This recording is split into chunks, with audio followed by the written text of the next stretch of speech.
கரூரில் road show நடத்தக்கூடாது உள்ளிட்ட 11 நிபந்தனைகளுடன் தவேக தலைவர் விஜயின் பிரச்சார பயணத்திற்கு காவல்துறை அனுமதி வழங்கியுள்ளது. கூடுதல் விவரங்களை வழங்குகிறார் செய்தியாளர் அருள்செல்வன். அருள், வணக்கம். விவரங்களை நீங்க வழங்கலாம். வணக்கம்.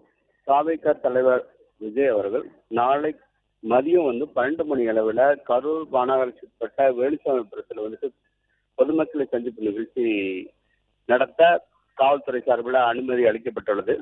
அதில் 11 நிபந்தனைகள் விதிக்கப்பட்டிருக்கின்றன. அந்த நிபந்தனைகள் என்னவென்று பார்த்தீங்கன்னா, நிகழ்ச்சி நடத்தும் இடத்தில் உள்ள சென்ட்ரல் மீடியன் பகுதியில் பிளக்ஸ் பேனர் வைக்கக்கூடாது, தொண்டர்கள் சென்ட்ரல் மீடியன் மீது ஏறி நிற்கக்கூடாது, நிகழ்ச்சி நடைபெறும் போது தங்களது தொண்டர்களை பயன்படுத்தி போக்குவரத்து நெரிசல் ஏற்படுத்தாத வண்ணம் கூட்டத்தை நடத்த காவல்துறைக்கு ஒத்துழைப்பு வழங்க வேண்டும்.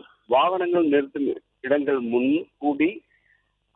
கூடிய அறிந்து நிகழ்ச்சிக்கு அழைத்து வரும் தொண்டர்கள் வாகனங்களை நிறுத்தும் இடங்களுக்கு முன்கூட்டியே சென்று முறையாக வாகனம் நிறுத்தி தொண்டர்களை அழைத்து செல்ல வேண்டும் என்றும், நிகழ்ச்சி நடைபெறும் இடத்திற்கு மின்சார வாரியம் மற்றும் தீயணைப்பு துறையிடம் முறையான அனுமதி பெற்றிருக்க வேண்டும் என்றும், நிகழ்ச்சி நடத்தி கொண்டிருக்கும் போது ஏதேனும் அவசர ஊர்தி வரும் பட்சத்தில் தொண்டர்களுக்கு மேற்படி வாகனத்திற்கு வழிவிட வேண்டும் என்றும், நிகழ்ச்சி நடத்தும் இடத்திற்கு அருகில் வணிக வளாகங்கள் மற்றும் ஐடி நிறுவனங்கள் மற்றும் பொதுமக்கள் அதிக அளவில் வந்து செல்லும் பகுதி என்பதால அதிகப்படியான தொண்டர்கள் கலந்து கொள்வதால் முதல் உதவி சிகிச்சை செய்வதற்கு ஏற்பாடுகள் செய்து வைத்திருக்க வேண்டும் என்றும், பொதுக்கூட்டம் நடத்துவதற்கு முறையான தீயணைப்புத்துறை அனுமதி முன்கூட்டியே வாங்கியிருக்க வேண்டும் என்றும் அதில் குறிப்பிட்டிருக்கிறார்கள்.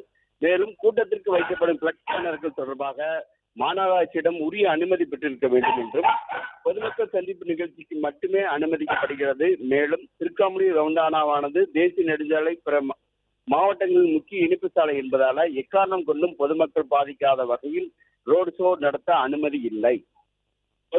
பொதுக்கூட்டம் முடிந்த பின்பு கொடிகள் பதாதைகள் உடனடியாக அகற்ற வேண்டும் என்றும், பொதுக்கூட்டத்திற்கு அனுமதி இல்லாமல் LED திரை மற்றும் மேடை அமைக்க கூடாது என்பன உள்ளிட்ட 11 நிபந்தனைகள்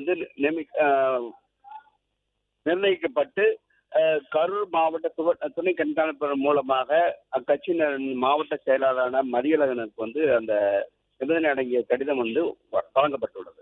பிளே ஸ்டோர் மற்றும் ஆப் ஸ்டோரில் இருந்து பாலிமர் செயலியை QR கோடு மூலம் பதிவிறக்கம் செய்யுங்கள்.